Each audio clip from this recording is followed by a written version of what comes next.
Bienvenue sur Africa 24 dans cette nouvelle édition du 12-15. Voici les titres de l'actualité. Le Conseil des ministres de la CEMAC a pris fin ce samedi en Guinée équatoriale. Au menu des discussions, la situation économique fragile dans bon nombre de pays de la sous-région.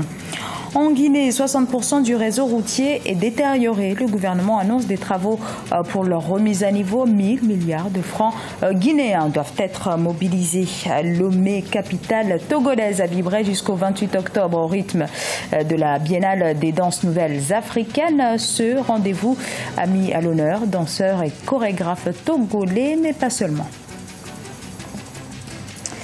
Les Ivoiriens étaient aux urnes ce dimanche pour le référendum sur la nouvelle constitution voulue par le chef de l'État Alassane Ouattara. 20 000 bureaux de vote étaient ouverts. Les résultats sont attendus avant jeudi et ce dimanche, la commission électorale a souligné qu'elle est la seule instance habilitée à les donner.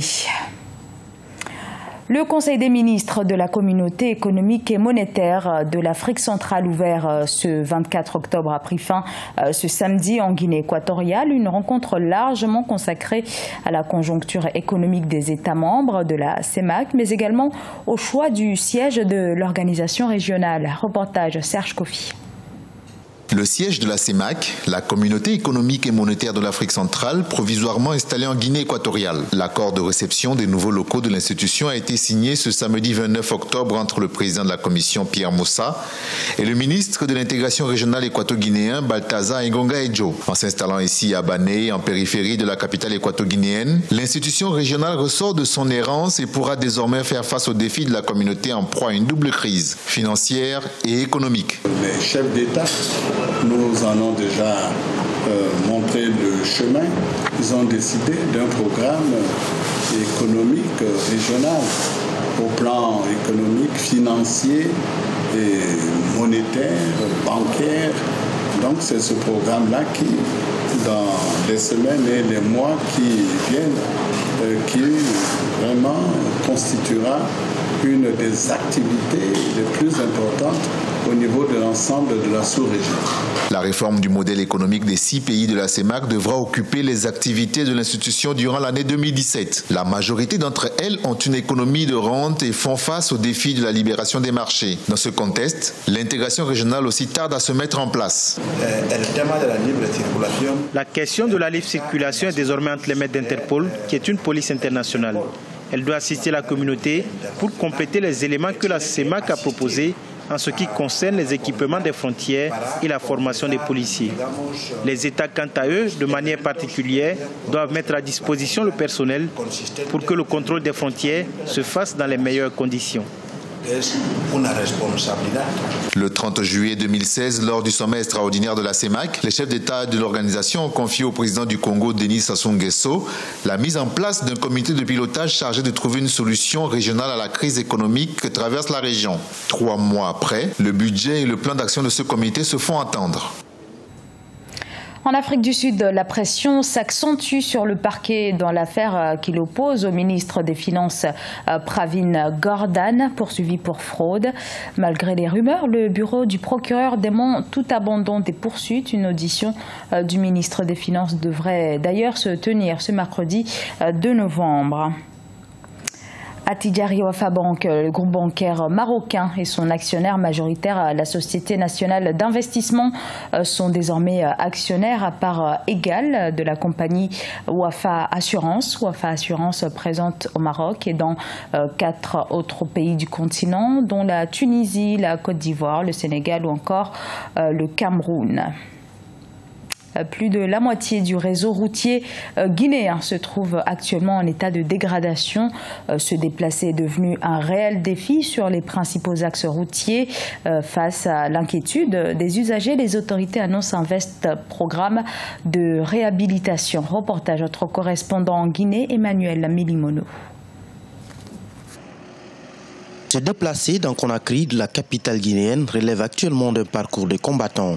Les infrastructures routières ont atteint un niveau de dégradation très avancé, cause d'interminables bouchons qui s'écrient quotidiennement aux heures de pointe, comme ici à l'entrée de Kaloum, le centre administratif du pays. L'on se croirait en rase campagne, mais c'est pourtant le cœur même de la capitale. Notre réseau routier est vieux. parce que c'est un réseau qui a été conçu depuis les années 1960 dans son ensemble. Ce n'était pas adapté à ce type de trafic. Et il se trouve qu'aujourd'hui, avec la modernisation, on se retrouve avec des véhicules qui ont vraiment des charges énormes.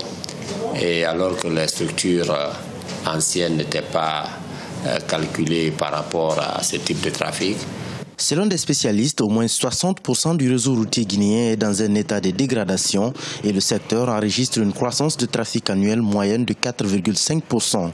Pour réussir une réelle mise à niveau des infrastructures routières en Guinée, le Fonds d'entretien routier estime le coût des travaux à 1000 milliards de francs guinéens, soit environ un quart du budget national. La plupart des routes datent en effet de plusieurs décennies et ont rarement fait l'objet d'un entretien global efficace.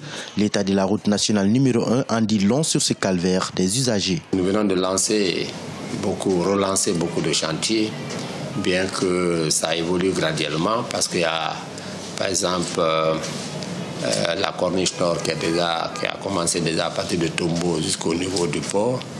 Nous allons procéder à une réhabilitation de cette zone.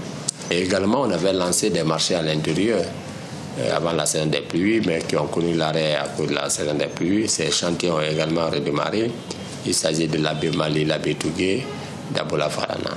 Outre les tracasseries subies par les voyageurs, l'état de la route est un autre calvaire traversé au quotidien. Il existe au sud-est du pays, par exemple, des routes longues de 100 km dont la traversée prend au moins 4 heures.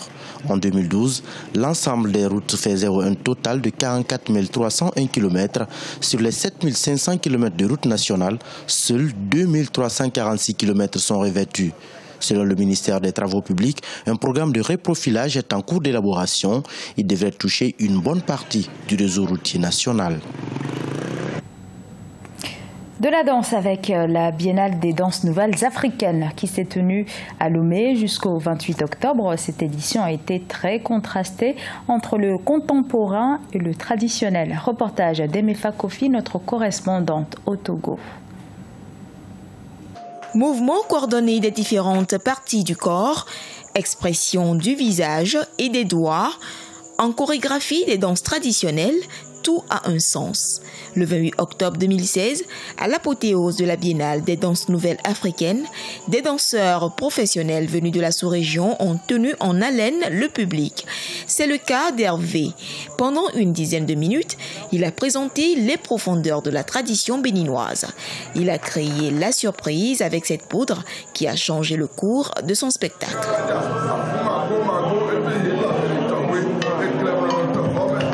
Ce message-là, c'est vraiment fort. Chez moi, il y a un vaudou qui s'appelle Gambara. C'est quelque chose, la tentation de vaudou Gambara. Donc, si on te dit ça, si tu mets le poudre de vaudou Gambara, tu te retrouves en transe. Il y a un spectacle, traditionnel. C'est ma troisième participation à ce festival et j'apprends beaucoup de choses à chaque participation. La pièce que nous avons présentée est une danse du Nord et du Sud Ghana. L'une est dansée pour les rois et l'autre pour les guerriers.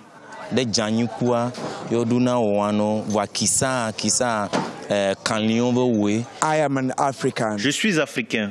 Quel que soit le style de danse que je pratique, que ce soit la danse contemporaine ou le ballet, j'ai toujours à l'esprit que je suis africain. C'est un peu le résumé de la pièce que j'ai présentée.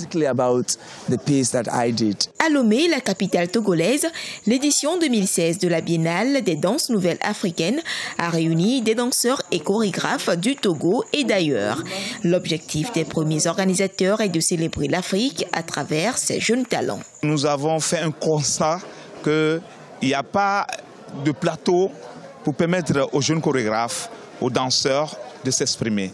Donc, étant dans le domaine et que c'est notre domaine, c'est à nous de le faire.